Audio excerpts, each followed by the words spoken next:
Becca I fi'n byw yn Gaerdydd ond yn wreiddiol o Abertawe. Fi newydd dechrau fel stand-by art director ar cyfres Da Vinci's Demons. Hi, I'm Dan and I'm working on Da Vinci's Demons in the special effects department.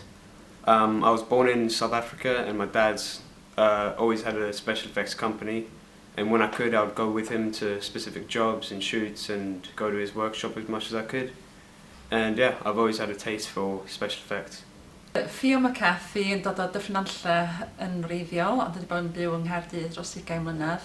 Teitl y swydd ydy cynorthwydd ar lleoliad.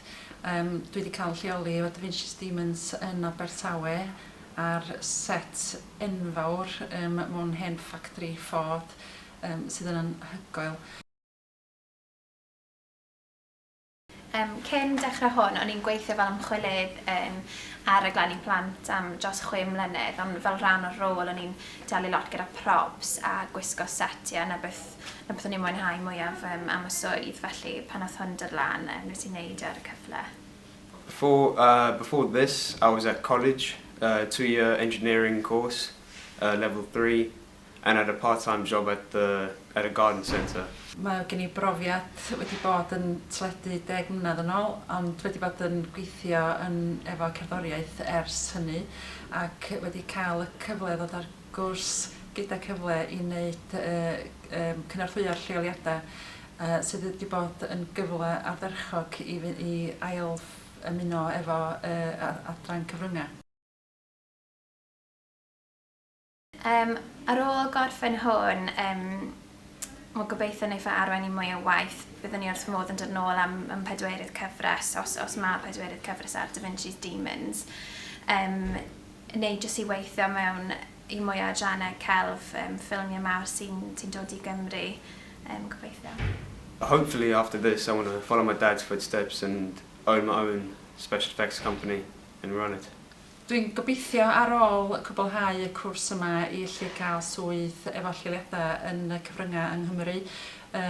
Dwi ddim wedi cael profiad o weithio'r drama o'r blaen, ac mae hwn wedi bod yn gyfle gwych I fi gael dim ond profi, ond gobeithio I elwa o'r profiad yma I gael swydd yn y dyfodol. Fy hoff darn ar hyn o bryd o'r profiad o fod yn gweithio ar Da Vinci's Demons yw gwario amser ar set. Mae fe'n lle fi'n gallu cael profiad hands-on a fi'n dysgu lot o'r crew sydd ar leolydd sy'n profiadol iawn, felly fi wir yn cael hands-on experience.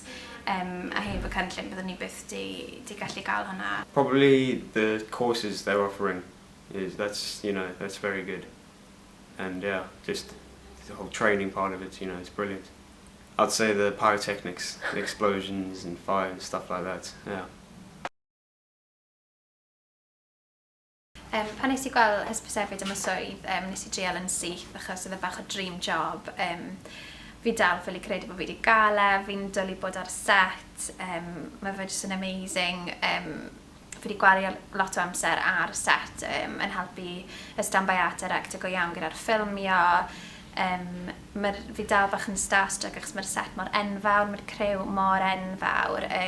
Fi'n gweithio gyda'r arbenigwyr hyn I gyd. Mae pawb wedi bod yn cefnogol iawn. A fi'n edrych mlaen i'r misoedd nesaf ar set rili, gan mwy o brofiad hands-on a mynd yn really stuck in. Oh yeah, definitely. I mean, it's just it's the best opportunity I've ever had, Mae'r cyfle yn un arbennig iawn, swn I yn deud wrth rhywun I gymryd y siawns I fynd ar gwrs fel hyn. Mae o yn just dangos I chi sut mae pobl